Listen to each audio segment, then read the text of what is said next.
रसिक हो, प्रवास आणि प्रवासाचे वेगवेगळे पैलू आपण आजपर्यंत ऐकले. प्रवास म्हटलं की वाहतूक आली, आणि वाहतूक आली की रस्ते आले. रस्ते रस्ते सुरक्षा याच्यावर मोठ्या प्रमाणात काम झालेलं आहे. याविषयी बरंच मोठं काम तन्मय पेंडसे यांनी केलेलं आहे. त्यांचे अनुभव, त्यांना हे काम करण्यामागची प्रेरणा आणि त्यात त्यांनी केलेलं काम याविषयी आज आपण त्यांच्याकडून ऐकणार आहोत. तर ऐकूयात तन्मय पेंडसे यांच्याबरोबर रस्ता सुरक्षा याविषयी. प्रवास म्हटलं की प्रत्येकाला वेगवेगळे प्रवास आठवतात. मग ते प्रवास आपल्या फॅमिली बरोबर केलेले असतात, आपल्या मित्रमंडळींबरोबर केलेले असतात, आपल्या होणाऱ्या आणि नंतर झालेल्या बायकोबरोबर केलेले प्रवास असतात. काही प्रवास हे आता असतात ते अत्यंत सुखद असतात, काही प्रवासांचे अनुभव हे वाईट असतात. पण प्रवास म्हटलं की मानवी मेंदूमध्ये आनंददायी प्रवास हाच आपल्या सगळ्यांच्या समोर येतो. अशाच प्रवासाची एक गोष्ट मी तुम्हाला सांगणार आहे. पण हा माझा जो प्रवास आहे हा क्लेशाकडून म्हणजे दुःखाकडून सुखाकडे झालेला प्रवास आहे. आता समोरच्याच्या मनात प्रश्न येत असेल की बाबा प्रवास हा कसा काय क्लेशदायक असू शकतो, की प्रवास हा दुःखकारक कसा असू शकतो. कारण प्रवासात आपण एखाद्या गोष्टींपासून लांब जायचं म्हणून प्रवास करतो, आणि प्रवासात स्थित्यंतर पण खूप वेगवेगळी येतात. सो अशाच एका स्थित्यंतराबद्दल की ज्यांनी माझं आयुष्य खूप वेगळ्या आयामात घेऊन गेलं, अशा प्रवासाबद्दल मी आज बोलणार आहे. मला आजही तो दिवस आठवतोय, 23 डिसेंबर 2012. आज या घटनेला 11 वर्ष 12 वर्ष होतील आता.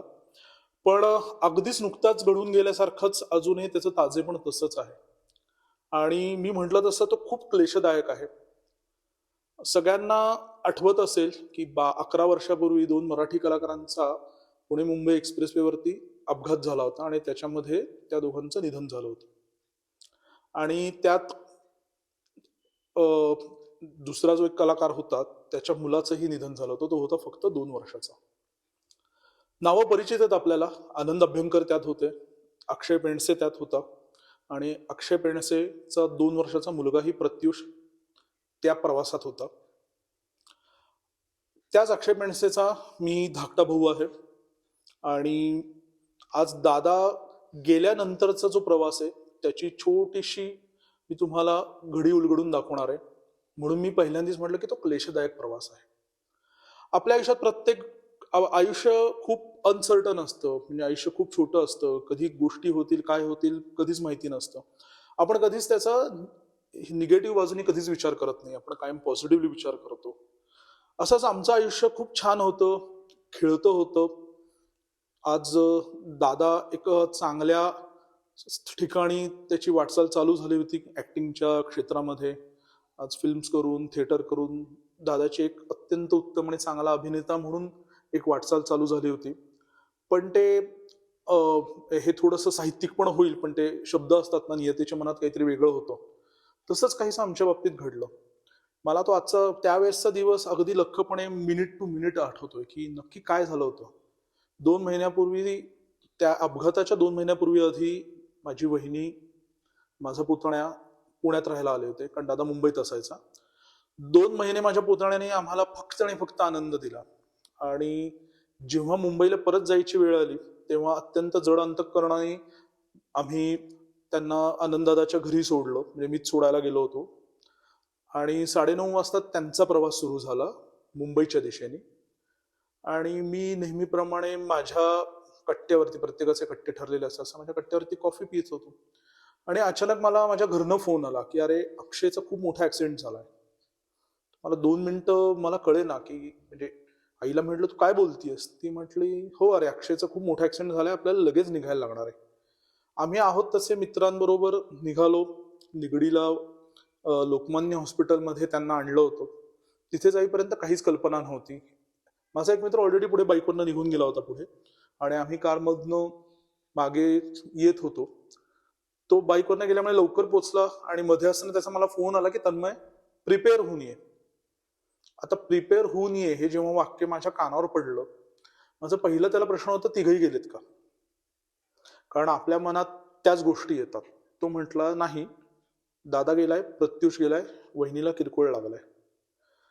तो जो क्षण होता तो मी म्हणेन की माझ्या आयुष्यातला सगळ्यात वाईट क्षण होता हे ऐकणं. आमच्या परिवाराच्या बाबतीत एवढी मोठी एक ट्रॅजेडी आहे की आमच्या 3 जनरेशन ह्या ऍक्सिडेंटमध्ये गेल्यात. माझे वडील सुद्धा मी चौथीत असताना रेल्वे अपघातात गेले. त्याच्यानंतर माझा मोठा भाऊ आणि माझा 2 वर्षाचा पुतण्या, अशा 3 जनरेशन आम्ही या 3 पिढ्या ऍक्सिडेंटमध्ये गमावल्यात. आणि त्यावेळेस दुनियादारीचं शूट संपलं होतं. कलाकार इथेच पुण्यातच होते बहुतांशी. कलाविश्वात ही पटकन बातमी पसरली की अशा पद्धतीचा ऍक्सिडेंट झालाय. एक तर तो कसा ऍक्सिडेंट झाला होता हेच पहिल्यांदा माहिती नव्हतं.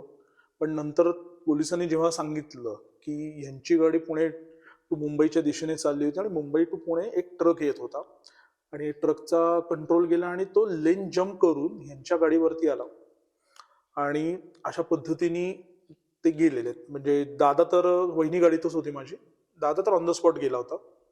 पण आनंद दादा आणि माझा पुतण्या हॉस्पिटलपर्यंत पोहोचेपर्यंत होते. पण काही गोष्टी ज्या आपल्या हातात नसतात तशाच पद्धतीने त्या दोघांचाही जेव्हा त्यांना आणलं जात होतं त्यावेळेस त्या दोघांचाही मृत्यू झाला. ह्या सगळ्या घटनेनी एकतर पूर्ण अंतर्बाह्य आम्ही हलूनच गेलो होतो. म्हणजे आयुष्य हे किती अनपेक्षित असतं आणि तुमच्यासमोर काय आणून ठेवतं याचा अत्यंत एक प्रत्यय मला आला की 9:30ला ज्या व्यक्तीला, 9:30-9 वाजता ज्या व्यक्तीला आपण सोडलं, ज्या माझ्या पुतण्याला माझ्या खांद्यावरनं वहिनीकडे दिलं, आज 10:30 वाजता, 10:30-11 वाजता ती व्यक्ती आपल्यात नसते, ती कायमस्वरूपी निघून जाते. हे कुठेतरी ना पचनीच पडत नव्हतं. आणि त्यावेळेसची जी सिच्युएशन होती ती इतकी भयंकर होती आमच्यासाठी. कारण सगळं छान चालू असताना इतका असा एक धक्का बसणं आणि एकाच अपघातामध्ये तुमचा मोठा भाऊ, जो घरातला कर्ता पुरुष आहे, तो जाणं, जो आजीचा सगळ्यात जीव असतो तो नातू जो 2 वर्षाचा असतो तो जाणं. फक्त नशीब याच्यात म्हणेन की वहिनीला किरकोळ दुखापत झाली आणि ती वाचली. पण आनंदासारखा एक अत्यंत चांगला माणूस तो जाणं. आणि नियतीचा खेळ कसा असतो, आनंदाच्या ड्रायव्हरला एवढं समोर खर्चटलं नव्हतं. म्हणजे आपण म्हणतो बऱ्याच वेळा की ते नशीब त्याचं, तर ते नशीब काय असतं हे त्यावेळेस मी खूप जवळनं अनुभवलं. आणि हा धक्का इतका जास्त मोठा होता की तो डायजेस्ट करणं, तो पचवणं आमच्यासाठी खूप जास्त जड होतं. आणि जेव्हा दुसऱ्या दिवशी ह्यांचे अंत्यसंस्कार झाले, अगदी खरं सांगतो तोपर्यंत खूप डिस्टर्ब होतो. काय काय नक्की झालं हेच कळत नव्हतं. आणि माझ्या आईला मी 25 वर्षात पहिल्यांदी एकदम हतबल झालेलं बघितलं. बाबा गेल्यानंतर आईने ज्या पद्धतीने आम्हाला वाढवलं, समृद्ध केलं माणूस म्हणून. आणि जेव्हा दादा गेल्याचं कळलं हॉस्पिटलमध्ये तेव्हाही ती स्थितप्रज्ञ होती. पण मी म्हणलं तसं की तो नातू हा आजीचा सगळ्यात वीक पॉइंट असतो. तो जेव्हा गेल्याचं कळलं, मी आईला 25 वर्ष पहिल्यांदा कोलॅप्स झालेलं बघितलं तिथे. पण मला कळत नव्हतं की काय आहे नक्की, हे काय झालंय, कशामुळे झालंय. कारण तोपर्यंत विचार करायलाच वेळ नव्हता. असंख्य लोकांना कळलं होतं, असंख्य लोक घरी आली होती. दुसऱ्या दिवशी वैकुंठ स्मशानभूमीमध्ये जेव्हा दाद्यावरती आनंदाचे अंत्यसंस्कार झाले आणि जेव्हा माझ्या पुतण्याला मी ठोसर बागेमध्ये पुरायला घेतलं, कारण लहान मुलांना तिथे पुरतात, तो माझ्या या पुढच्या प्रवासाचा खूप मेजर ट्रिगर होता असं मला वाटतं.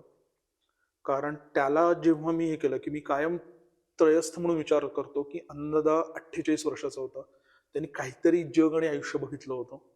दादा माझा 33 वर्षाचा होता, त्यांनीही काही ना काहीतरी जग बघितलं होतं. पण 2 वर्षाचा मुलगा ज्याचं दुसऱ्याच्या चुकीमुळे आज त्याचं आयुष्य गमावलं त्यांनी. काहीही चूक नसताना आज ह्या तीन व्यक्ती आपल्याला सोडून निघून गेल्या आणि आपण काहीच करू शकत नाही आहोत. ही जी हतबलता त्या दिवशी होती त्यातनं मला ह्या पुढच्या प्रवासाचा काय म्हणूयात आपण ट्रिगर बसला की आपण आता काहीतरी केलं पाहिजे. पण काय केलं पाहिजे. हा ऍक्सिडेंट जेव्हा झाला आणि मी मी तो विचार करत होतो की काय करायचंय नक्की, की हे काहीतरी करायचंय असं डोक्यात होतं. पण अगदी ऑनेस्टली काय करायचं हेच माहिती नव्हतं. पण बदल हा एक खूप डोक्यात होता की, कारण त्यावेळेस बातम्या पण खूप चालू होत्या की अशा पद्धतीने हे झालं. कारण त्यावेळेस एकदम ती सगळ्यात मोठी बातमी होती की अशा पद्धतीचा ऍक्सिडेंट झाला आणि दुसऱ्याच्या चुकीमुळे या तिघांचा मृत्यू झाला. म्हणजे आमच्या चुकीमुळे जर काही गेले असते तर तो भाग निराळा होता, पण दुसऱ्याच्या चुकीमुळे आपल्या घरातल्या 3 व्यक्ती गेल्या, तर ती जी चूक आहे ती कशी सुधारली पाहिजे. म्हणजे त्या व्यक्तीला शासन करणं, त्या व्यक्तीला कोर्ट कचेरीच्या माध्यमातून सतत लढा देऊन त्याला जी शिक्षा मिळायला हवी आहे ती करणं, हा एक भाग त्यातला होताच. पण हा झाला कायदेशीर भाग आणि कागदोपत्राचा भाग. पण बदल काहीतरी घडायला पाहिजे. आणि जेव्हा पेपरमध्ये येत होतं, मी रिलेट करायला सुरुवात केली की अरे आपण रोज पेपर वाचतो आणि रोज किमान आपल्याला 2-3 ठिकाणी आपण वाचतो की रस्ते अपघातात टँकरमध्ये टँकरच्या धडकेने हा पादचारी मृत्यू, इकडे ह्याचा मृत्यू, इकडे त्याचा मृत्यू, ह्या आपण बातमी रेग्युलर वाचतो. आणि आपण ते तेवढ्या 15 मिनिटं वाचतो आणि आपल्या डोक्यातनं ते निघून जातं. पण जेव्हा तुमच्या स्वतःच्या बाबतीत जेव्हा होतं, तर तेव्हा त्याच्याकडे बघण्याचा दृष्टिकोन खूप वेगळा असतो. आणि इनफॅक्ट मी म्हणलं तसं की तिथनं माझ्या थॉट प्रोसेसला ती थोडी चालना मिळेल की काय करायचं, काहीतरी करायचं, काहीतरी करायचं, काहीतरी करायचं. हे सगळं तिथनं ऍक्च्युली जरा सुरू झालं. आणि त्यातलं सगळ्यात पीक पॉईंट मी म्हणलं तसं की माझ्या पुतण्याला जेव्हा मी ठोसर बागेत घेऊन गेलो हे सगळे अंत्यसंस्कार विधीसाठी, तो सगळ्यातला हायेस्ट पॉईंट होता की तेव्हा माझं ठरलं की मला करायचंय. आणि तेव्हा हे ठरलं होतं की कोणी बरोबर असू दे किंवा कोणी नसू दे, आपल्याला हे करायचंय. कदाचित लोक येणार पण नाहीत कारण ते त्यांच्या बाबतीत घडलं नाही, घडू पण नाही. आपल्या बाबतीत घडलंय ना, मग आपल्या ताकदीत जे जे काय असेल त्या सगळ्या गोष्टी आपण केल्या पाहिजेत. आणि तेव्हा मी म्हटलं तसं की तो माझा ट्रिगर पॉईंट होता की काही हालत नव्हतं ना, काहीच काहीच घडत नव्हतं, तो गेलेला होता, त्याचा प्राण निघून गेला होता. माझी पुढची सगळी स्वप्न होती त्याच्यामध्ये काय करायचंय काय नाही करायचंय ती अशी सगळी माझ्या हातातनं निसटताना, म्हणजे आपण ते कायम माती हातात घेतो आणि ती निसटते तसं मला ते जाणवत होतं. आणि ती जेव्हा पुरायला घेतलं, जेव्हा मी त्याला खाली ठेवलं, तेव्हा माझ्या मनात आलं की हे आपल्याबरोबर झालेलं आहे, आता ते झालेलं आहे, आपण हे बदलू शकणार नाही. पण परत कुठल्या तन्मयवरती असं प्रत्युषला पुरायची वेळ येऊ नये यासाठी काहीतरी केलं पाहिजे. आणि तिथनं तो माझा प्रवास सुरू झाला. मी म्हटलं तसं मला माहितीच नव्हतं काय करायचंय, हे कोण असतं, या कोण ऑथॉरिटीज असतात, काय असतं, हे काही कल्पना नव्हती. माझी बॅकग्राऊंड आहे, मी कॉमर्सचा ग्रॅज्युएट आहे, म्हणजे इंजिनिअरिंग बॅकग्राऊंड नाही किंवा रस्त्यांशी संबंधित आहे, काही नाही. माझी पॉलिटिकल बॅकग्राऊंड नाही की त्यातली 4 लोक ओळखीची आहेत त्यांच्याकडनं माहिती मिळेल, हे काहीही नव्हतं. पण मी ठरवलं की आपण हे बदलायचंय. आणि माझा कायम एक खूप पहिल्यापासनं असा एक ठाम विश्वास राहिलाय की एखादी गोष्ट मनात तुमच्या असेल, तुम्ही जर का त्याच्यासाठी जेन्युनली प्रयत्न केले, प्रामाणिकपणे तुमच्या जो काही ध्येय आहे ते साध्य करण्यासाठी प्रयत्न केले, तर गोष्टी बदलतात. हे आज 11 वर्षानंतर मी निश्चितपणे सांगू शकतो की ज्या काही पुणे मुंबई एक्सप्रेसवेवरती गोष्टी बदलल्यात त्यात माझा काहीतरी वाटा असेल. कुठली श्रेय घ्यायची गरज नाहीये, कारण मी माझ्या भावासाठी आणि माझ्या पुतण्यासाठी केलं. माझं अत्यंत ध्येय क्लिअर होतं की मला काय करायचंय ते. जेव्हा या कामाची सुरुवात झाली तेव्हा असंख्य लोकांना भेटलो की हे रस्ते सुधारायचे असतील तर काय करायला लागतं.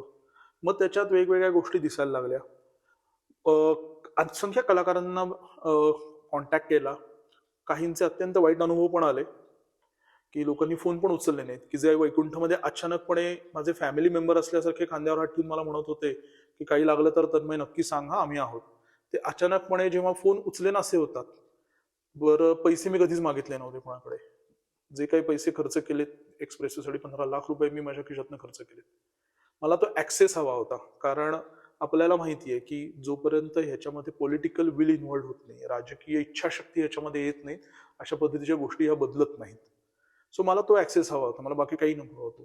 पण ह्या क्षेत्राची मला ही बाजू पण दिसली, जी मला अशी वाटत होती की अरे नाही, हे क्षेत्र खूप चांगलं आहे आणि हे फक्त चांगलंच आहे, याच्यात वाईट असूच शकत नाही. कारण मी ज्या लोकांना भेटलो होतो दादामुळे, ती सगळी चांगलीच लोक भेटली. पण ह्या सगळ्या याच्यात मला तोही अनुभव आला की बोलायला लोक खूप बोलतात, पण करणारे अत्यंत कमी असतात. हा मला या क्षेत्राचा एक अत्यंत मोठा अनुभव आणि एक मोठा धडा की आपण ज्यांना आपलं समजतो ते खरंच आपले आहेत का, हे आपल्याला त्यावेळेस कळतं जेव्हा अशा पद्धतीचं काही घटना घडते. ते तेवढ्या पुरतं असतं, ते माझ्या लक्षात आलं की ते तेवढ्या पुरतं असतं आणि नंतर त्याला काही अर्थ नसतो. म्हणजे शेवटी ते म्हणतात ना, रोज मरे त्याला कोण रडे, कदाचित त्यांच्या बाबतीतही ते असंच असेल. पण इथे काही प्रामुख्याने मला नावं घ्यायची आहेत की ज्या लोकांनी मला अत्यंत जीवापड मदत केली. म्हणजे आपल्याला त्या अभिनेते सगळे माहिती आहेत, अगदी नावच घ्यायची झाली तर अगदी पहिलंच नाव घेईन मी शरद पोंक्षेंचं. मी 5 एक वर्ष या सगळ्या रस्ते विषयावरती, सेफ्टी विषयावरती रिसर्च करत होतो.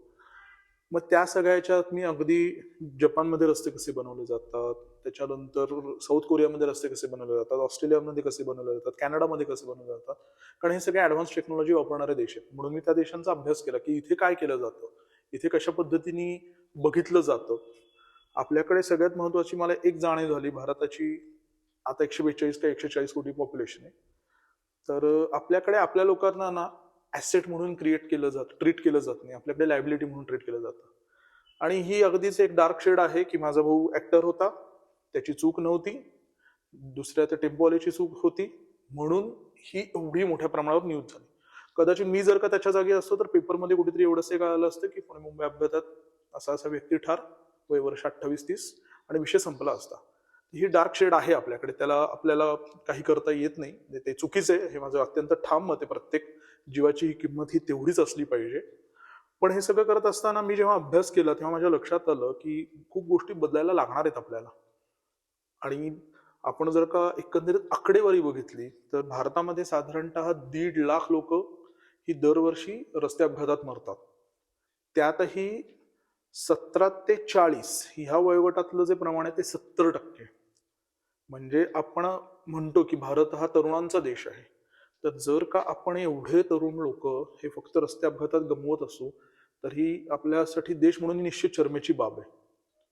कारण आपल्याकडे तेच होतं की प्रत्येक वेळेस काहीतरी झालं की मग त्याच्यावरती आपण ऍक्शन घेणं किंवा त्याच्यावरती विचार करणं होतं की ती गोष्ट घडूच नये ह्याच्यासाठीचा विचार आपल्याकडे खूप कमी वेळा केला जातो.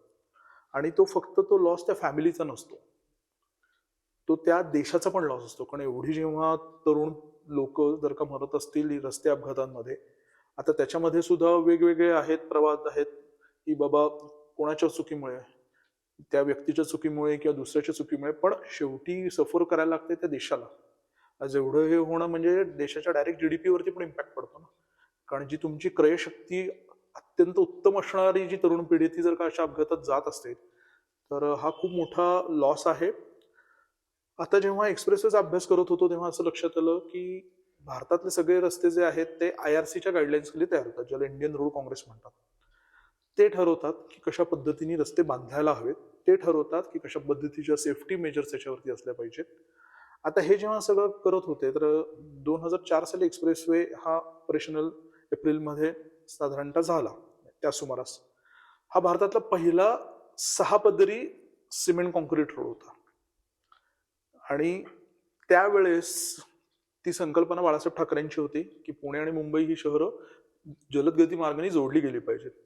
आणि गडकरी साहेबांसारख्या अत्यंत दूरदृष्टी असलेल्या नेत्यांनी हा रस्ता बांधला. सो त्यावेळेस आयआरसीकडे पण गाईडलाईन्स नव्हत्या की कशा पद्धतीने हा रस्ता बांधायला हवाय, कारण पहिल्यांदाच अशा पद्धतीचा भारतात प्रयोग होत होता की जो माझ्या दृष्टिकोनातून अत्यंत चांगला प्रयोग होता.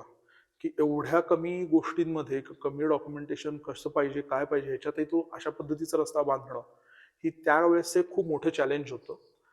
कदाचित त्यावेळेस एवढं अँटिसिपेट केलं नव्हतं की ह्याच्यावरती एवढं मोठ्या प्रमाणावरती वाहनांची गर्दी होईल, की पुढच्या 10 वर्षानंतरचं अँटिसिपेशन कदाचित केलं गेलं नसेल, असं मी थोडंसं माझ्या अभ्यासांती, हे कदाचित धाडसी विधान आहे पण आहे, पण असं मला पर्सनली वाटतं. कारण ज्या सिस्टीम्स इथे यायला हव्या त्या आधीच तर त्या आल्या नव्हत्या. पण रस्ता बांधणी, रस्त्याचं एकंदरीत मॅपिंग हे अत्यंत उत्कृष्ट दर्जाचं होतं.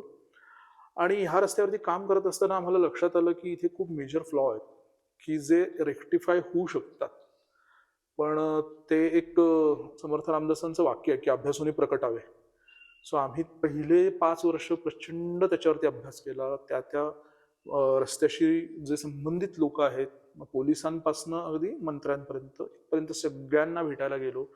आम्ही आमचा होमवर्क खूप पक्का करून गेलो होतो, कारण एखादी गोष्ट तुम्हाला बदलायची असेल आणि शासन स्तरावरती जर का तुम्हाला गोष्टी करायच्या असतील तर तुमचा अभ्यास पूर्ण पक्का पाहिजे, तर तुम्हाला तिथे एंटरटेन केलं जातं. नाहीतर मग फक्त तुमचं जर का त्यातनं जर का मोठं असेल की आपल्याला प्रसिद्धी मिळवायची आणि 4 इंटरव्ह्यूज करायचे आणि मग त्या इंटरव्ह्यू मध्ये आधी थोडंसं वाचायचं आणि जायचं असं असेल तर मग गोष्टी घडत नाही. सो आम्ही खूप प्रिपेअर होऊन गेलो होतो की आपल्याला काय करायचं नक्की. आम्ही त्याच्यासाठी वेगवेगळ्या लेवलला गेलो होतो. आता बदल करायचा होता, ही दिशा होती नक्की. पण काय करायचं होतं मी म्हटलं तसं मला माहिती नव्हतं. पण मग मी लोकांना जाऊन भेटायला सुरुवात केली. मग त्यातले काही माध्यमातली जी लोकं होती, मी त्या लोकांना जाऊन भेटलो, की मला हे काहीतरी बदलायचंय, तर मग ह्याच्यासाठी काय केलं पाहिजे? कारण विषयच आपला जेव्हा नसतो, अभ्यास काही नसतो, पण आपल्याला करायचं असतं. ही जेव्हा असं एक अत्यंत काय म्हणूया त्रांगडं असतं, तर तेव्हा मग काही लोकं जी असतात ती तुम्हाला गाईड करतात. तशा काही लोकांनी मला सांगितलं, की "तन्मय हे जर का करायचं असेल, तर पहिले रस्ते ह्या विषयाशी तुला समरस व्हायला लागेल. मग ते कसे बांधले जातात, मग त्याच्यावरती काय आलं पाहिजे, याचा सगळं तुला अभ्यास करायला लागेल. कारण बदल हा शेवटी ती प्रोसेस आहे. म्हणजे काय म्हणतो आपण चेंज इज अ प्रोसेस. त्याला वेळ लागतो. पण तू जर का या गोष्टींचा अभ्यास केलास, की रस्ते बांधणी कशी असते, भारतात काय गोष्टी होतात, भारतात रस्ते कसे बांधले जातात, त्याच्यानंतर परदेशांमध्ये काय पद्धतीचे सेफ्टी मेजर्स घेतले जातात, तिथल्या ऍक्सिडेंट पॉलिसी काय आहेत, आपल्या काय आहेत, याचं सगळं मला ओव्हरऑल काही लोकांनी गाईड करायला सुरुवात केली. त्यातनं मला ती दिशा मिळाली. मग मी त्यातनं अजून लोकांना भेटत भेटत भेटत भेटत मग मी माझं स्वतःचं एक डॉक्युमेंट बनवायला सुरुवात केली किंवा मग मला कळायला लागलं की काय आहे. मी वाचन खूप केलं त्याच्यासाठी. मी प्रचंड वाचलं. म्हणजे जी IRCची डॉक्युमेंट आहे जी सहजपणे इंटरनेटवर अवेलेबल आहेत. मी त्याच्या वाचल्या, मी परदेशातल्या केस स्टडीज वाचल्या की लोकांनी काय काय केलं याच्यासाठी.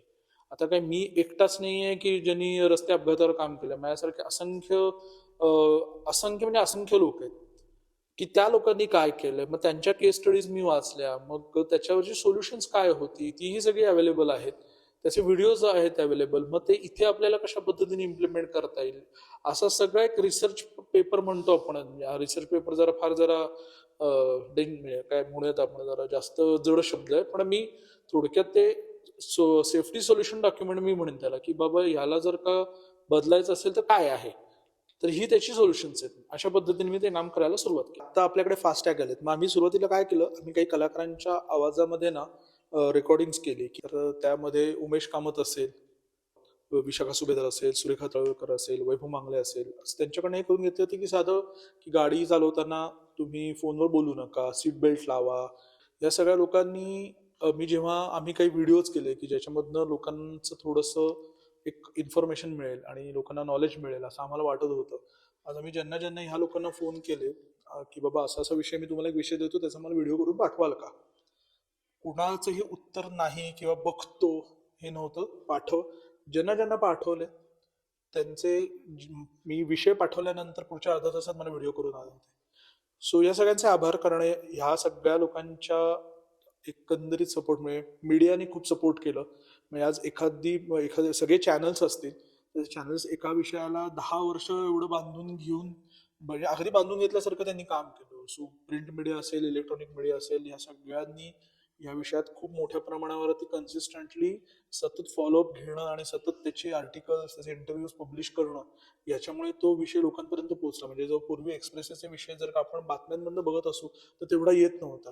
आता काही झालं की एक्सप्रेसेसचा इमिजिएटली विषय होतो. तर माध्यमांचं पण ह्याच्यामध्ये खूप मोठं क्रेडिट आहे असं मी कायम मानतो. आणि मी म्हटलं तसं की हा एक टीम एफर्ट आहे सगळ्यांचा. आपल्याकडे आणखीन एक प्रॉब्लेम असा आहे ना की तुम्ही बघता की जर का पोलीस असला की आपण लगेच सीट बेल्ट लावतो. आपल्याला हेच कळत नाही सीट बेल्ट आपल्यासाठी पोलिसासाठी नाहीये.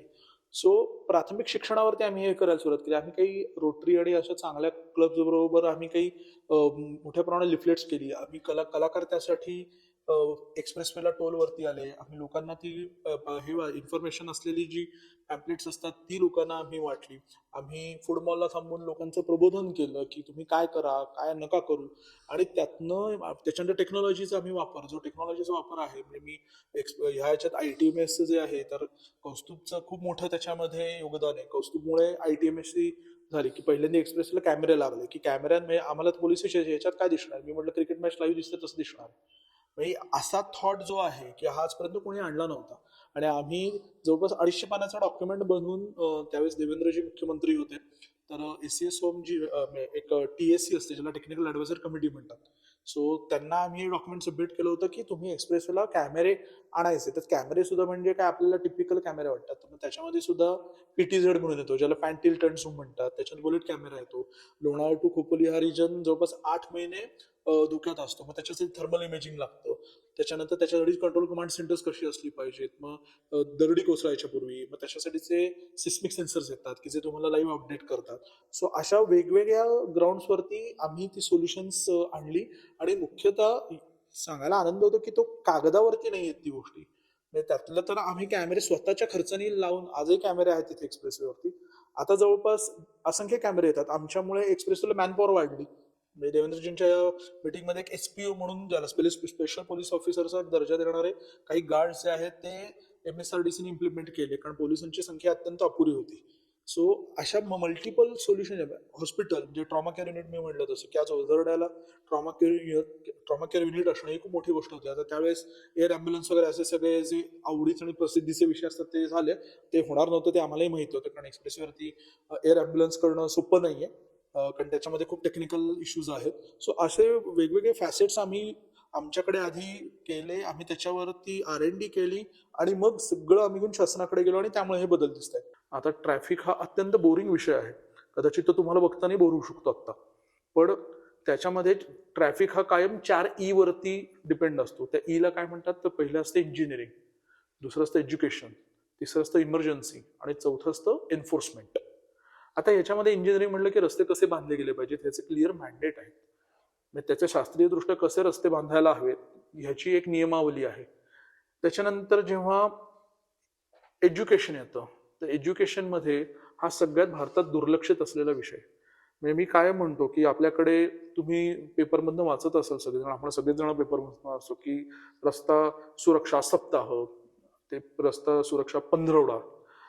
आज अनेक वर्ष तेच तेच तेच तेच करूनही जर का बदल घडत नाहीत म्हणजे आपली मेथड कुठेतरी चुकतीये. म्हणजे मला कायम कधी कधी गंमत वाटते त्या ह्या सगळ्या ह्याच्यामध्ये तो यम येतो आणि तो गदा घेऊन उभा असतो, लोकांना सांगतो, त्याची ग्रॅव्हिटीच संपते. लोक त्याला सगळे एंटरटेनमेंट म्हणून बघतात. आपल्याला हे बेसिकली कळलं पाहिजे की जर का भारतीय तरुण लोकांची पिढी आहे तर आपल्या पाठ्यपुस्तकामध्ये ट्रॅफिक हा सब्जेक्ट का नाही आहे, हा सगळ्यात महत्वाचा विषय आहे. आणि जो अत्यंत भयंकर आणि अत्यंत क्लेशदायक विषय आहे, ज्याच्यावर सगळ्या लोकांनी म्हणजे अगदी राजकारणी लोकांनी सुद्धा याच्यावरती खूप सिरियसली विचार केला पाहिजे. सो आम्ही एज्युकेशनवरती काय काय केलं पाहिजे. आता नुसती ट्रॅफिक पार्क उभं करून गोष्टी बदलत नाही. लहान मुलांना तुम्ही नेता त्यांना काय कळतं. इथे वडील सांगतात माझा मुलगा 15 वर्षी स्प्लेंडर चालवतो किंवा 15 वर्षी गिअरची गाडी चालवतो. हे भूषणावं नाहीये, त्याच्याकडे लायसन्स असणार तो गाडी चालवत जर का असेल तर तो कधीतरी मृत्यूला आमंत्रण देणारा विषय असतो. हे आपल्याकडे लक्षातच घेतलं जात नाही. एज्युकेशन शिक्षण हा अत्यंत महत्वाचा विषय जो आपल्याकडे अत्यंत दुर्लक्षित आहे. तिसरा विषय येतो तो म्हणजे असतो इमर्जन्सी. म्हणजे थोडक्यात ऍक्सिडेंट झाल्यानंतर हॉस्पिटलपर्यंत पोचायचा वेळ. ऍक्सिडेंट नंतर काय केलं पाहिजे याचं प्राथमिक शिक्षणच आपल्याकडे नाहीये. म्हणजे परत तिथे येतं एज्युकेशनची. आपल्याकडे लोक पहिले काय करतात तर व्हिडिओ करतात लोक. आपण हे असंख्य वेळा बघतो किंवा लोकांना मदत करायची इच्छा असते पण लोकांना माहिती नसते. लोकांनी पूर्वी जेव्हा मदत केलेले मग त्या पोलीस एन्क्वायरीज आणि याच्यासाठी लोक म्हणतात की बाबा मी इथे मदत करायला जातो तर पोलीस मलाच विचारतात तू काय केलं आणि तुम्ही काय केलं. लोकांना हे माहिती नाही. त्याच्यावरती एक सेंट्रल गव्हर्नमेंट जो मॉर्थ म्हणतो ज्याला ministry of road transport and highways Gadkari साहेबांच्या खात्याने एक समर्टियन लॉ केलेला आहे. तर समर्टियन लॉ काय सांगतो त्याच्यामध्ये की तुम्ही कुठल्याही अशा अपघात ठिकाणी त्या अपघातग्रस्त व्यक्तीला जर का तुम्ही मदत केली, त्याला तुम्ही हॉस्पिटलमध्ये पोहोचवलं, कुठल्याही प्रकारची तुमची पोलीस एन्क्वायरी आणि कुठल्याही प्रकारचे तुम्हाला त्रास दिले जाणार नाही असं तो समर्टियन लॉ सांगतो. अजूनही आपल्याकडे लोकांना तो माहिती नाही. ह्याच्या पुढे जाऊन कर्नाटक सरकारने समर्टियन लॉ साठी जे अशा पद्धतीने मदत करतील त्यांना फिनान्शियल रिवॉर्ड पण जाहीर केले. 10,000 रुपयाचं फिनान्शियल रिवॉर्ड पण आहे त्याला. ही अनेक लोकांना माहिती नाहीये. सो इमर्जन्सीमध्ये काय काय केलं पाहिजे, रस्त्यावर ऍक्सिडेंट झाल्यानंतर काय केलं पाहिजे आणि काय नाही केलं पाहिजे याचं आजही आपल्याला सामान्य माणूस म्हणून ज्ञान नाहीये. ते द्यायला हवं. चौथा पार्ट येतो ज्याला आपण म्हणतो की एन्फोर्समेंट. आता एन्फोर्समेंट म्हणजे काय, हा एन्फोर्समेंट फार असा जड शब्द आहे. एन्फोर्समेंट मध्ये साधं म्हणजे पोलीस, थोडक्यात पोलीस डिपार्टमेंटशी संबंधित हे काम आहे की हायवे हा जो विषय आहे हा सगळा HSP कडे विषय असतो, म्हणजे ज्याला हायवे सेफ्टी पेट्रोल म्हणतात. ती वेगळीच एक ब्रांच असते की जी डेडिकेटेडली हायवेसाठी डिझाईन केलेली असते. आता ह्या 4E वरती जेव्हा आम्ही काम केलं तेव्हा आमच्या लक्षात आलं की खूप मेजर एरर्स आहेत याच्यामध्ये, अनेक गोष्टी माहिती नाही आहेत. आणि मग जर का ते सरकारकडून करून घ्यायच्या असतील तर पहिले तुम्हाला त्या गोष्टी करायला हव्यात. तुम्ही त्या गोष्टी केल्यात तर मग पुढच्या गोष्टी करायला सोप्या जातात. एक्सप्रेसवे हा टोटल जो आहे तो 95.4 किलोमीटरची टोटल स्ट्रेच आहे, पुणे मुंबई जी आहे ती, ज्याला आपण यशवंतराव चव्हाण द्रुतगती मार्ग म्हणून ओळखतो. हे करत असताना आमच्या असं लक्षात आलं की हा रस्ता खूप चांगल्या पद्धतीने बांधला गेलाय. त्यावेळेस ज्या ज्या गोष्टी अवेलेबल होत्या, आज 20 वर्षापूर्वी रस्ता बांधणं अशा पद्धतीचा हे खूप मोठं चॅलेंज होतं, पण त्यावेळेस त्यांनी ते चॅलेंज स्वीकारलं आणि ती संकल्पना अत्यंत उत्तम पद्धतीने राबवली. संख्या वाहनांची जशी वाढत गेली तशा काही ज्या गोष्टी एक्सप्रेसवेला व्हायला हव्या त्या अनफॉर्च्युनेटली नाही झाल्या. त्याचे कोणी फॉलोअप पण घेतले नाहीत. आणि आज अगदी मला इथे नमूद करावं असं वाटतं की आज माझ्या घरात घडलं म्हणून मी हे केलं. मी कुठलंही आव आणणार नाही की माझ्या डोक्यात असं होतं आणि काय कर्मधर्म संयोगाने आमच्या घरात अशा गोष्टी घडल्या मग मी ते केलं, काही नाही. आज माझा सख्खा मोठा भाऊ आणि माझा 2 वर्षाचा पुतण्या त्या ऍक्सिडेंटमध्ये दुसऱ्याच्या चुकीमुळे गेला म्हणून मी हे केलं. नाहीतर मी कदाचित पेपर वाचत म्हटलं असतं सरकार काहीच करत नाही. सो आम्ही जेव्हा हे काम करायला सुरुवात केली तेव्हा आमच्या लक्षात आलं की इथे छोटे छोटे एलिमेंट्स नाही आहेत. सगळ्यात महत्वाचं ज्या पद्धतीने दादाचा ऍक्सिडेंट झाला की एका लेनमधनं जम्प होऊन व्हेकल दुसऱ्या लेनमध्ये येतं आणि ते प्रवासी वाहनाला चिरडतं, तर त्याच्यासाठी काय केलं पाहिजे. तर आम्ही रिसर्च करताना आमच्या असं लक्षात आलं एक ब्रायफेन रोप नावाचा एक प्रकार येतो, जो कॅलिफोर्नियामध्ये 1960 साली पहिल्यांदा वापरला गेला. आता ते 110 देशांमध्ये प्रूव्हन टेक्निक आहे. तो गॅल्वनाइज स्टील रोप असतो आणि तो साधारणतः 2 फूट आत, त्याचा जो बेस आहे तो 2 फूट आत घेतला जातो. थोडक्यात ती वायर असते. ती वायर काय करते की जर का तुमची गाडी साधारणतः 15 ते 20 डिग्रीमध्ये टर्न होऊन 80 ते 100च्या स्पीडमध्ये आपटली तर ती पलीकडे जात नाही, ती तिथेच अडकून पडते. म्हणजे एक्सप्रेसवेला हे असंख्य ऍक्सिडेंट झालेत की ह्या लेनवरनं जम्प होऊन त्या लेनमध्ये लोक गेलेत आणि लोकांचा मृत्यू झालाय. अशा मोठ्या प्रमाणात ऍक्सिडेंट झालेले आहेत. सो आम्ही पहिले केलं की बाबा ते पहिले करा, कारण मेडियन जो असतो, मधला भाग जो असतो, शोल्डर्स असतात रस्त्याच्या दोन्ही साईडला जे असतात त्याला शोल्डर असं म्हणतात. मधला जो भाग आहे ज्याला आपण दुभाजक म्हणतो, तर त्या दुभाजकावरती काहीही नव्हतं. आम्ही पहिले ते केलं की इथे तुम्ही पहिले हे ब्रायफेन रोप सगळीकडे लावा की जेणेकरून ह्या पद्धतीचे ऍक्सिडेंट कमी होतील. त्याच्यानंतर आम्ही त्याच्यावर काम करायला सुरुवात केली की साईनबोर्ड्सवरती काम केलं पाहिजे. आता एक्सप्रेसवेवरती जेव्हा पहिल्या साईनबोर्ड होत्या तर त्या 3 बाण होते आणि त्या 3 बाणावरती एकदम उजव्या हाताला ट्रक दाखवला होता आणि त्याच्यावरती फुली मारली होती. आता सगळ्यात महत्वाचं, आता त्याची IRC मध्ये ऑब्व्हियसली डॉक्युमेंटेड आहेत की तिथे असं असलं पाहिजे, पण आम्ही त्यांना हे केलं की तुम्ही पिक्टोरियल फॉर्मॅटमध्ये आणा, चित्र स्वरूपात राहणार. कारण सामान्य जो माणूस आहे, सामान्य जो ड्रायव्हर आहे, जो कधीतरी त्या हायवेवरती येतो, रोजचा तो येत नाही, किंवा सगळ्याच लोकांना चित्रातनं कळतं, आपल्याला चित्रातनं पटकन मेसेज कळतो की काय आहे हे एक्झॅक्टली. आम्ही जेव्हा काम सुरू केलं तेव्हा 6 सायनेजेस होत्या टोटल अख्ख्या एक्सप्रेसवेवरती. आज त्या मोर दॅन 70च्या पुढे गेल्यात. आता प्रत्येक ठिकाणी सायनेजेस आलेले आहेत. मग आम्ही त्यांना सांगितलं तुम्ही 3 रस्ते दाखवा, मग त्या 3 रस्त्यावरती गाडी दाखवा आणि मग लोकांना कळेल की बाबा ह्या ट्रक जो आहे त्यांनी ओव्हरटेकिंग लेन मधनं जायचं नाहीये. त्याच्यासाठीच एक नोटिफिकेशन आलं की डावी लेन जी आहे, left lane is specifically reserve for heavy vehicle. ते पाळत नाहीत अजूनही, ती गोष्ट वेगळी, पण डावी लेन आहे ही फक्त हेवी व्हेकलची आहे, मधली लेन जी आहे ती कारसाठी आहे आणि एकदम उजवीकडची जी आहे ती फक्त ओव्हरटेकिंगसाठी आहे. तर आपल्याला गोष्टीच माहिती नसतात आणि आपण ते फार माहिती करून घेण्याच्या फंदातही पडत नाही, कारण आपण गुगलवरनं सध्या शिकतो. गुगलकडे बघितलं की आपण ते सगळं खरं मानून चालतो. सो आम्ही पहिले केलं की हे तुम्ही आणा. तिसरा मुद्दा आमच्या लक्षात आला की इथे ऍक्सिडेंट झाल्यानंतर, पुणे हद्दीत ऍक्सिडेंट झाल्यानंतर लोकमान्य हॉस्पिटल जे आहे निगडीमध्ये, त्यावेळेस त्यांच्याकडे सगळं पेशंट्स घेऊन जायचे आणि खालापूर हद्दीत झालं तर ते MGM ला घेऊन जायचे. मध्ये कुठे ट्रॉमा केअर युनिट नव्हतं, कारण बाहेरच्या देशांमध्ये अशा पद्धतीची हॉस्पिटल्स ही तिथल्या मोठ्या हायवेजवरती असतात. सो आमच्या असं लक्षात आलं इथे अशा पद्धतीची कुठलीच हे नाहीये. म्हणजे जेव्हा इमर्जन्सी हा विषय येतो की ऍक्सिडेंट झाल्यापासून हॉस्पिटलपर्यंत पोहोचायचा वेळ आहे, ज्याला मेडिकल टर्मिनॉलॉजीमध्ये गोल्डन आवर्स म्हणतात, तर त्या ह्याच्यात ती कुठल्या प्रकारची ही नव्हती. तिथे QRV नव्हती, ज्याला क्विक रिस्पॉन्स व्हेकल म्हणतात. QRT पण आहे, ज्याला क्विक रिस्पॉन्स टीम म्हणतात. ह्या काही गोष्टी नव्हत्या. आम्ही शासनाकडे सातत्याने फॉलोअप घेऊन तिथे एक ट्रॉमा केअर युनिट जे आता ओझरड्याला आहे, म्हणजे जिथे तळेगावचा टोल आहे त्याच्यापासून 2.5 ते 3 किलोमीटरवरती ओझरडे म्हणून आहे, जिथे मॅकडोनल्ड्स आता आहे त्याच्या बरोबर मागे हॉस्पिटल आहे आणि वेल इक्विप्ड आहे आणि चांगल्या पद्धतीने आता रन होतंय. असंख्य लोकांचे प्राण त्याच्यामुळे आता वाचलेले. ते नव्हतं. मग आमच्या लक्षात आलं की हे सगळ्या गोष्टी करत असताना आपल्याला टेक्नॉलॉजी वापरली पाहिजे, कारण आता टेक्नॉलॉजी आपण खूप पुढे पुढे चाललोय. म्हणजे आपण पूर्वी हे वापरायचो, फ्लॉपी वापरायचो. मग ती आपण रिरायटेबल सीडी वरती आलो, मग त्याच्यानंतर पेनड्राईव्ह वरती आलो, मग मोबाईल वरती आलो. हे टेक्नॉलॉजिकल चेंजेस जसे होत गेले तसे रस्त्यांच्या बाबतीतले पण चेंजेस होत गेले. म्हणजे आपण पिक्चर मध्ये बघायचो की रस्ते जात आहेत आणि मग तो मागे एक बाईकवाला असायचा, मग तो स्पीड गन नी कॅल्क्युलेट करायचा, मग तो युएसच्या याच्यातनं बाईकून यायचा. हे त्यांच्याकडे 20-25 वर्षापूर्वी होतं, आपल्याकडे तेवढं नव्हतं. मग आम्ही ठरवलं की आपण कॅमेरे जाणूया, की ज्याला ITMS म्हणतो आम्ही, intelligent traffic monitoring system. So ITMS हा खूप एक आमच्यासाठीचा एक वेगळा अनुभव होता, कारण एक्सप्रेसवेला कॅमेरे आजपर्यंत कोणी लावले नव्हते. आम्ही पहिल्यांदा ते एक्सप्रेसवेला कॅमेरे लावले. आम्ही त्याची POC केली, ज्याला प्रूफ ऑफ कन्सेप्ट म्हणतात. तर आम्ही 21 तास एक असा सर्वे केला की त्या ओव्हरटेकिंग लेनमधनं किती वाहनं जात आहेत. कारण एक्सप्रेसवेचा त्यावेळेचा जो स्पीड होता तो 80 किलोमीटर पर आवर होता. तर आम्हाला इतके शॉकिंग रिझल्ट मिळाले. म्हणजे मला अजूनही आठवतंय की त्यावेळेसचे जे पोलीस अधीक्षक होते ते मुंबईला चालले होते मिटिंगला, आणि ते मला म्हणाले की तन्मय मी पुण्याला परत येईन, जाता जाता इथे थांबीन, तर निदान मला तू 500 तरी व्हायोलेशन्स याच्यातनं दाखवशील. म्हटलं सर आत्ताच ऑलरेडी 1000 झालेत. म्हटलं तुम्ही येईपर्यंत मी तुम्हाला मिनिमम 4000 देतो. म्हटलं तरी आम्ही एकाच लेनला लावला होता. आणि रिझल्ट इतके शॉकिंग होते की त्या 21 तासामध्ये त्या ओव्हरटेकिंग लेनमधनं 4224 गाड्या गेल्या होत्या. त्यापैकी 4185 गाड्या या 80+ होत्या. आम्हाला एक BMW 174च्या स्पीडला मिळाली. आम्हाला शासकीय गाडी जी आहे, म्हणजे परिवहन विभागाची गाडी जी असते, आम्हाला शिवनेरी 130 मिळाली. कारण त्यावेळेस स्पीड गव्हर्नन्स नव्हता. प्रत्येक गाडीला एक स्पीड गव्हर्नन्स असतो, ज्याला स्पीड लॉक म्हणतात, की ते त्यांना ऑलरेडी एक सेट करून दिलेलं असतं, त्याच्यापुढे त्यांना जाता येत नाही. त्यावेळेस ते नव्हते. नंतर त्याचा कायदा आला आणि परत मग तो स्पीड गव्हर्नन्स चालू झाला.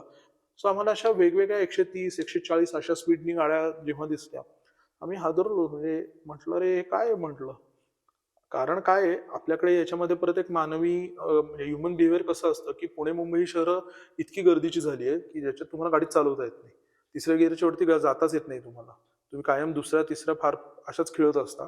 सो नॅचरली पुण्यातनं तुम्ही जेव्हा एक्सप्रेसवेला येतात तेव्हा साधारणतः 40 मिनिटं लागतात. मुंबईतनं जेव्हा येतात तर तुम्हाला 1 तास लागतो. मग ह्युमन बिहेवियर असं एकदम सडनली ट्रान्सफॉर्म होतं की पुढच्या 2, 2.5, 3 तासासाठी मला अडवणारं कोणी नाहीये. माझ्याकडे एवढी छान गाडी आहे, पण मला तिसऱ्या गिराच्या वरतीच जाता येत नाही. मग आता इथे आल्यानंतर मला अडवणारं कोणी नाहीये.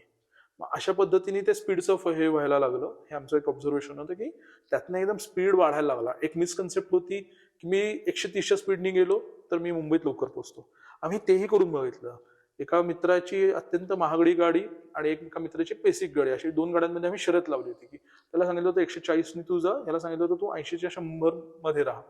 दोन्ही गाड्या जेव्हा कोल्हापूरला पोहोचल्यात तेव्हा 13 मिनिटाचा डिफरन्स लागला होता. म्हणजे असंही नव्हतं की तुम्ही स्पीडनी गेलात की तुम्ही पटकन पोहोचता. उलट स्पीडनी गेल्याने स्ट्रेस लेवल अजून वाढते. सिमेंट रोड असल्यामुळे टायरचं फ्रिक्शन वाढतं. टेक्निकल विषय खूप ह्याच्यामध्ये इन्व्हॉल्व आहेत. गाडीचा मेंटेनन्स नसतो अनेक वेळा ट्रकचे इंडिकेटर्सच नसतात किंवा आपल्याला बऱ्याच वेळा माहिती नसतं. आता तुम्ही सगळेजण हे करत असाल, मीही पूर्वी करायचो, तर मी एक शिकलो म्हणून नाही करत, की तुम्ही बोगद्यात गेलात की इमिजिएटली जे तुम्ही पार्किंग लाईट द्यायला सुरुवात करता.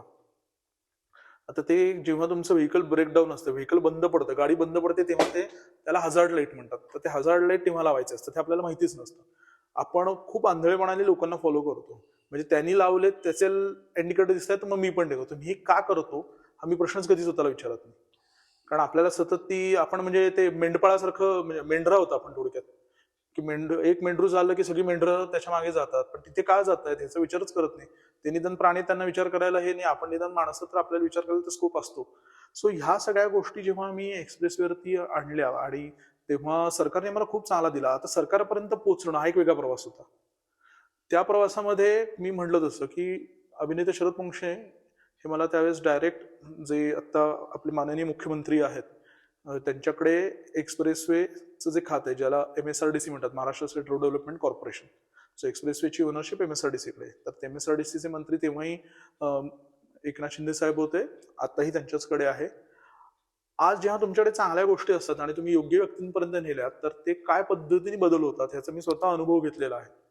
म्हणजे आज शरद पोंक्षे सारखा एक एवढा मोठा अभिनेता त्याचे 2-2 दिवस काढतो, तो मला डायरेक्ट शिंदे साहेबांच्या समोर बसवतो की यांनी एवढं एवढं काम केलंय आणि त्यांनी आज मला एवढं सकारात्मक पद्धतीने हे करणं, म्हणजे ट्रीट करणं, अनेक मिटिंग्सला बोलवणं, हे खूप मोठे. म्हणजे आपण म्हणतो की सामान्य माणूस बदलू शकत नाही, तर 100% बदलू शकतो. म्हणजे एक इंग्लिशमध्ये खूप छान वाक्य मला ते आवडतं एका पिक्चरमध्ये, की if you want to change the system that time you have to be in the system. So आम्ही सिस्टमचा भाग बनलो होतो की कुठे कुठे काय काय गोष्टी करायला हव्यात. आम्ही त्याच्यासाठी वेगवेगळे व्हिडिओज करायला सुरुवात केली होती, की कलाकारांना एक चेहऱ्याला फेस, त्या चेहऱ्याला व्हॅल्यू असते. मी आज उभं राहून जर का सिग्नलवरती ओरडत बसलो तर कोणी माझ्याकडे बघणार नाही, माझ्या चेहऱ्यालाच व्हॅल्यू नाही आहे. कारण पण एखाद्या अभिनेत्याने काही सांगितलं तर लोक ऐकतील. सो आम्ही तो एक प्रयोग केला होता, की मग त्याच्यामध्ये अगदी प्रसाद ओक असेल, सुबोध भावे असेल, सचिन दादा खेडेकर असेल, सिद्धार्थ जाधव असेल, या असंख्य मंडळींनी आम्हाला इतकं चांगल्या पद्धतीने सहकार्य केलं. पुष्कर श्रोत्री असेल, शिवाजी साटम असतील, यांनी आम्हाला कुठलाही त्यांचा तो अभिनेत्याचा चेहरा, जे मला असंख्य लोकांचे वाईट अनुभव आले होते, आणि हा एक एकदम वेगळा, म्हणजे हा सुद्धा एक वेगळा प्रवास, कारण आपण आज प्रवासाबद्दल बोलतोय म्हणून. सो ह्या लोकांनी इतकं आमच्यासाठी केलं, आणि त्यामुळे आज एक्सप्रेसवरती इतक्या गोष्टी आल्या, इम्प्लिमेंट झाल्या. आम्हाला ज्या ज्या गोष्टी हव्या होत्या त्या गोष्टी आम्ही तिथे आणू शकलो, याचं खूप मला म्हणजे खूप मोठा आनंद वाटतो. आणि ह्या प्रवासात माझे अगदी, म्हणजे मी नावं घ्यायची तर खूप आहेत, पण अगदी प्रामुख्याने कौस्तुभ वर्तक माझा जो मित्र आहे, या प्रवासात तो इतका भक्कमपणे उभा राहिला. माझा चिन्मय लेले माझा मित्र आहे, की ज्यांची, म्हणजे आज माझ्या भावाचं गेल्यानंतर त्याचाच भाऊ गेलाय, ह्या ह्याच्यात सगळे माझे मित्र होते. अभिजय यात्रे नावाचा माझा मित्र होता, की ज्यांनी कुठलीही निस्वार्थ भावनेनी, कुठेही कुठलीही अपेक्षा न ठेवता आज माझ्याबरोबर ते उभे राहिले. आणि ह्या सगळ्या गोष्टी जेव्हा बदलायच्या असतात, तर माझं कायम तेच असतं, की जेव्हा तुम्हाला गोष्टी बदलायच्या असतात ना, तेव्हा तुम्हाला त्याची बैठक लागते. म्हणजे उगाच मला वाटलं आणि उद्या बदललं असं कधीच गोष्ट घडत नाही. तुम्हाला पेशन्स लागतात, आणि तुमच्या ध्येयाशी तुम्ही जर का प्रामाणिक असाल तरच गोष्टी बदलू शकतात. हा प्रवास करताना एक इतकं तो क्लेशातनं सुरू झाला होता, म्हणजे आजही मला ते आठवलं. मी असंख्य वेळा एकटा असताना रडलोय. म्हणजे उगाच काहीतरी मी प्रचंड स्थितप्रज्ञ आहे आणि माझ्या डोळ्यातनंच पाणी आलं नाही वगैरे असं सांगायची गरज पण नाही. मी असंख्य वेळा एकटा असताना रडलोय, की हे माझ्या बाबतीत का, म्हणजे आम्ही कोणाची मुंगी मारली नाहीये तरी आपण म्हणतो ना, की आपल्या बाबतीत का. या प्रश्नांची उत्तरं नसतात कधी कधी, आणि ती शोधायची पण नसतात. आणि मी, म्हणून माझा प्रवास जो ट्रान्सफॉर्म केला, तो मला अशा पद्धतीने करायचा होता, की आज आपल्या घरात जे घडलं ते नक्की बदलू शकणार नाहीये. परत आपला भाऊ येणार नाही, परत आपला पुतणा येणार नाहीये.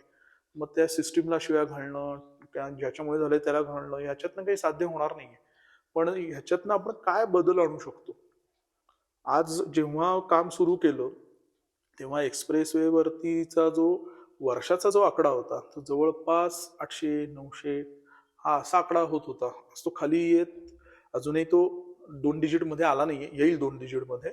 पण तो असा जो आकडा होता, की वर्षाला 200 लोक मरतायत, वर्षाला 300 लोक मरतायत, असा करत करत तो आता थोडा खाली आलाय. म्हणजे त्याच्यामध्ये फॅटॅलिटीमध्ये मृत्यूचं प्रमाण आहे हे अत्यंत कमी झालंय.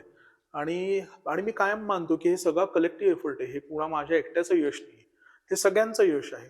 म्हणजे आज आपण बऱ्याच वेळा पोलिसांना क्रिटिसाइज करतो, पण आज तिथे उन्हातान्हात पोलीस काय पद्धतीने काम करतात तुम्हाला माहिती. मी त्यांच्यावर काम केलंय. म्हणजे त्यांना आज कुठली फॅसिलिटी न मिळता ते काम करत असतात. म्हणजे मी कायम लोकांना म्हणतो, की तुम्ही एसी मधनं बसून बोलणं खूप सोपं आहे म्हटलं. जेव्हा 42 डिग्रीमध्ये 40 डिग्रीमध्ये त्या सिमेंटच्या याच्यात उभं राहून काम करायचं असतं ना, मी लोकांना म्हणतो 1 तास करून दाखवा काम. म्हटलं 1 दिवस वगैरे फार जास्त झालं, 1 तास करून दाखवा. आणि मग आपण पळवाट काढणं चुकीचं आहे ना, की त्यांचं तेच काम आहे. आपण जेव्हा समोरच्यावरती टीका करतो, आपण माणूस म्हणून कधी स्वतःला प्रश्न विचारलाय का, की बाबा मी मॉरल रिस्पॉन्सिबिलिटी माझी पाळतो का.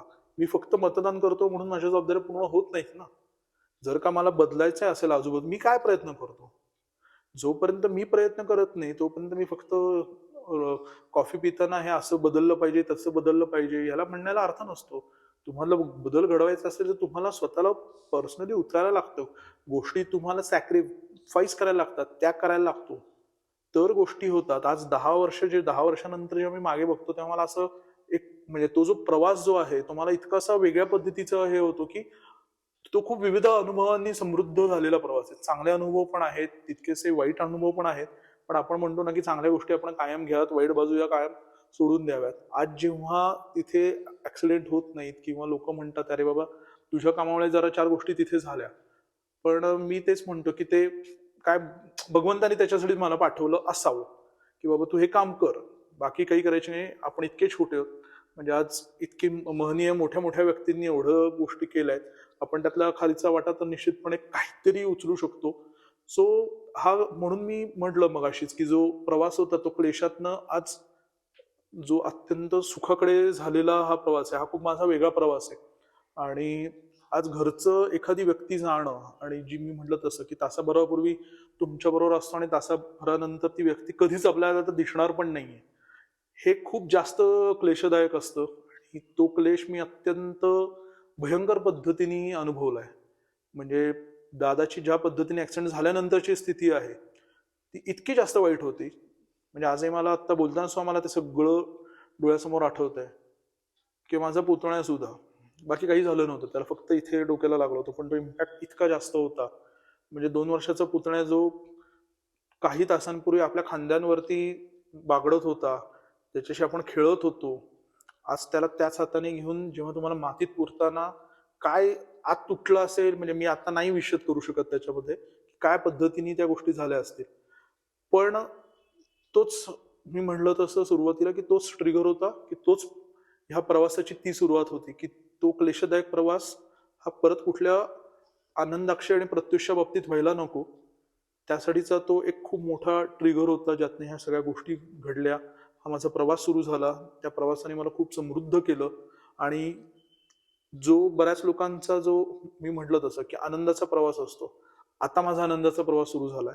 10 वर्षाचा माझा दुःखाचा प्रवास संपून मी आता आनंदाच्या प्रवासाकडे निघालोय. सो तुम्ही पण आनंदाच्याच प्रवासात कायम राहा. पण कधी असं दुःख आलं तर त्या दुःखाचा आनंदाच्या प्रवासात कसं तुम्हाला परावर्तित करता येत आहे ते पण जर का बघितलं तर आपण माणूस म्हणून आपला जो जन्म आहे, बाकीच्या सगळ्या गोष्टी होतात, पण कायम जे म्हणतात मोठी लोक म्हणून गेले की आपण काहीतरी समाजाचं देणं लागतो. मग त्याची एकंदरीत ग्रॅव्हिटी ही व्यक्ती परत बदलू शकते, पण आपण समाजाचं देणं लागतो हे कायम मनात ठेवावं. आणि असे असंख्य आनंद अक्षय प्रत्युष आपल्याला वाचवता येतील जे आजही रस्ते अपघातात मरतायत. महाराष्ट्र 3 नंबरवरती आहे अख्ख्या भारतामध्ये रस्ते अपघातात मृत्युमुखी पडणाऱ्यांमध्ये. साधारणतः ऍव्हरेज 12,500 लोक महाराष्ट्रात रस्ते अपघातात मरतात. आज माझा भाऊ होता, आज माझा पुतण्या होता, आज आनंदाचा होता, उद्या तुमच्या माझ्यापैकी कोणीही असू शकतं. हे आपल्याला थांबायचं असेल तर आपल्याला खरंच त्याच्याभोवती खूप सिरियसली विचार करायला लागेल. माझ्या आईच्या बाबतीत जे झालं की तिने तिचा एकाच अपघातात तिने तिचा नवरा गमावला, एका अपघातात तिने तिचा मुलगा गमावला, नातू गमावला. हे कुठल्या आईच्या आणि कुठल्या भावाच्या वाट्याला दुःख येऊ नये, कुठल्या बायकोच्या वाट्याला हे दुःख येऊ नये, ही सगळी जबाबदारी आपली असं मला वाटतं. तर आपला प्रवास सुखकर होईल. आपण प्रवासाबद्दल आज खूप बोललो. मी माझा प्रवास आज तुम्हाला खूप मोकळेपणाने उलगडून दाखवला. आजपर्यंत मी माझ्या फॅमिलीबद्दल गेल्या 10-11 वर्षात कधीच या प्रवासाबद्दल बोललो नव्हतो अशा पद्धतीने जे आज मी मांडलं. माझा प्रवास हा दुःखाकडनं क्लेशातनं सुरू झालेला प्रवास होता, पण आज एक्सप्रेसवेला काही बदल घडवू शकलो, त्यामुळे तो आता सुखाचा होतोय, सुखकारक व्हायला लागलाय. अजूनही प्रवास थांबला नाहीये, तो थांबणार पण नाहीये. पुढचा रस्ता कडून वाढ बघतोय त्या प्रवासाची. तर माझा प्रवास हा दुःखाकडनं सुखाकडे सुरू झालाय. सो तुमचाही प्रवास हा कायम सुखाचाच होऊ देत, त्याच्यात कुठेही दुःखाचा कुठलाही अंश नसू दे, अशी म्हणजे अशी मला आशा आहे, अशी माझी प्रार्थना आहे. धन्यवाद.